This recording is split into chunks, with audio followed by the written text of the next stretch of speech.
पश्चिम बंगाल की सीएम ममता बनर्जी का बयान, डॉक्टर्स को कभी नहीं धमकाया, मेरे ऊपर गलत आरोप लगाए जा रहे हैं। ममता बनर्जी ने बीजेपी पर साधा निशाना, कहा बंगाल में अराजकता पैदा करने की कोशिश कर रही है BJP. Kolkata rape murder case पर बड़ा खुलासा, मेडिकल कॉलेज की असिस्टेंट सुप्रिंटेंडेंट की कॉल रिकॉर्डिंग सामने आई, मौत के बाद लेडी डॉक्टर की खराब तबीयत की बात बताई। कोलकाता कांड को लेकर सीबीआई का एक्शन जारी, आज फिर आरजीकर अस्पताल पहुंची टीम, मॉर्चरी के कर्मचारियों से पूछताछ की। पश्चिम बंगाल के गवर्नर से मिला BJP delegation, Kolkata rape murder case और विरोध प्रदर्शन को लेकर पूरी जानकारी दी। बंगाल रेप मर्डर केस को संजय सिंह ने बताया दुर्भाग्यपूर्ण, कहा फास्ट ट्रैक कोर्ट में केस चलाकर आरोपी को मिले सख्त सजा। ममता सरकार के खिलाफ कांग्रेस ने भी मोर्चा खोला, अधीर रंजन की अगुवाई में सड़कों पर उतरे कार्यकर्ता। अधीर रंजन चौधरी ने भी ममता बनर्जी पर साधा निशाना, कहा डॉक्टर्स को धमकाकर तनावपूर्ण माहौल बना रही है सीएम। ममता बनर्जी के समर्थन में उतरे तेजस्वी यादव, कहा बीजेपी के लोग शांतिपूर्ण माहौल बिगाड़ना चाहते हैं।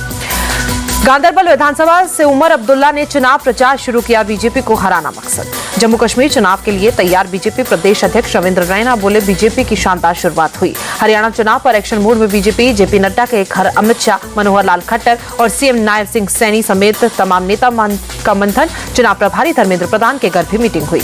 बैठक के बाद बोले पूर्व मंत्री अनिल विज, टिकटों को लेकर आखिरी फैसला केंद्रीय चुनाव समिति करेगी। यूपी उपचुनाव को लेकर गरमाई सियासत, निषाद पार्टी ने सभी 10 विधानसभा सीटों पर प्रभारी नियुक्त किए। सभी 10 सीटों पर उपचुनाव लड़ने की तैयारी में निषाद पार्टी, बीजेपी के टिकट पर जीते विधायकों को भी प्रभारी बनाया। केंद्रीय मंत्री अर्जुन राम मेघवाल का दावा, हरियाणा और जम्मू कश्मीर में मजबूती से चुनाव लड़ेगी बीजेपी और जीतेगी।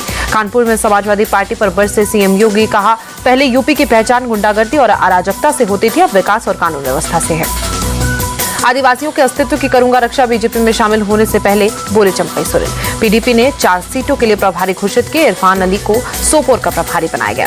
जम्मू कश्मीर में चुनाव प्रचार में जुटी बीजेपी, मेंढर विधानसभा क्षेत्र से उम्मीदवार मुर्तजा खान ने रोड शो किया। सीट शेयरिंग को लेकर एमवीए में कोई मतभेद नहीं, कांग्रेस नेता रमेश चैनीथल्ला का बयान। आम आदमी पार्टी ने फिर शामिल हुए पार्षद रामचंद्र, कहा बीजेपी ज्वाइन करना बहुत बड़ी गलती थी। बलविंदर सिंह भुद्दड़ बने अकाली दल के कार्यकारी अध्यक्ष, सुखबीर बादल ने ऐलान किया। कल मुंबई और पालघर दौरा करेंगे प्रधानमंत्री मोदी, ग्लोबल फिनटेक फेस्ट को संबोधित करेंगे। मंडी से बीजेपी सांसद कंगना राउत से जेपी नड्डा से मुलाकात की कुछ दिन पहले ही पार्टी ने हर विषय पर टिप्पणी न करने की दी थी सलाह।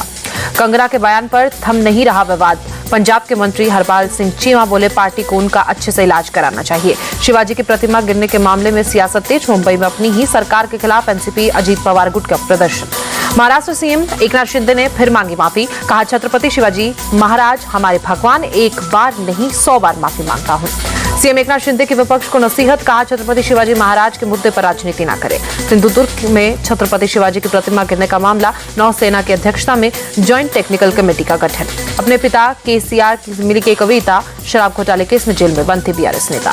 सीएम रेवंत रेड्डी के बयान पर भड़का सुप्रीम कोर्ट, कहा संवैधानिक पद पर बैठा व्यक्ति इस तरह के बयान कैसे दे सकता है।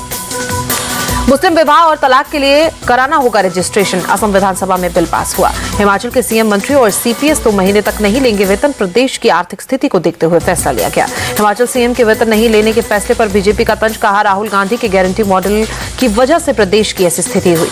दिल्ली, मुंबई समेत देश के 10 शहरों में ईडी का एक्शन, ड्रग्स तस्कर जसमीत हकीमजादा मामले में चलाया तलाशी अभियान। रायबरेली में अर्जुन पासी की हत्या को लेकर राहुल गांधी ने सीएम योगी को खत लिखा, विशाल सिंह की गिरफ्तारी की मांग। 5 सितंबर को पटराव कदम की प्रतिमा का अनावरण करेंगे राहुल और मल्लिकार्जुन खड़गे, महाराष्ट्र के सांगली में होगा प्रोग्राम। चंडीगढ़ में हुई मान भगवंत मान की कैबिनेट की बैठक, कई मुद्दों पर चर्चा हुई। जयपुर में कांग्रेस विधायक पर हमला, घर से विधानसभा जा रहे थे विधायक रफीक खान, पुलिस ने आरोपी को हिरासत में लिया। तमिलनाडु के स्वास्थ्य मंत्री ने बांटे नियुक्ति पत्र, चेन्नई में नवनियुक्त फूड सेफ्टी ऑफिसर को सौंपे गए लेटर। जम्मू कश्मीर में दहशतगर्दों पर सुरक्षा बलों का तगड़ा एक्शन, कुपवाड़ा में 2 अलग-अलग जगह पर एनकाउंटर में 3 आतंकी ढेर। असम राइफल्स आर्मी बीएसएफ का ज्वाइंट एक्शन, कई अवैध हथियार बरामद। बिहार के पटना में दीवार गिरने से 40 लोग घायल, पूजा के दौरान हादसा। यूपी के फर्रुखाबाद में 2 लड़कियों की मौत पर सियासत तेज, सपा, कांग्रेस और बसपा का डेलीगेशन मृतकों के परिजनों से मिला। राहुल गांधी ने भी साधा निशाना, बीजेपी से इंसाफ की उम्मीद करना गुनाह। टीएमसी ने भी फर्रुखाबाद केस पर उठाए सवाल, कहा पूरे मामले को दबाने की कोशिश कर रही सरकार। यूपी के मैनपुरी में 2 मंजिला मकान भर कर गिरी, हादसे में 3 महिलाओं की मौत हुई। दिल्ली के जगतपुरी में भी डीटीसी की बस में आग लगी, बस में सवार सभी यात्री सुरक्षित। रिलायंस इंडस्ट्रीज लिमिटेड की 47वीं annual general meeting, Mukesh Ambani बोले जियो यूजर्स को 100 GB तक का मिलेगा फ्री क्लाउड स्टोरेज, दिवाली पर होगी लॉन्चिंग।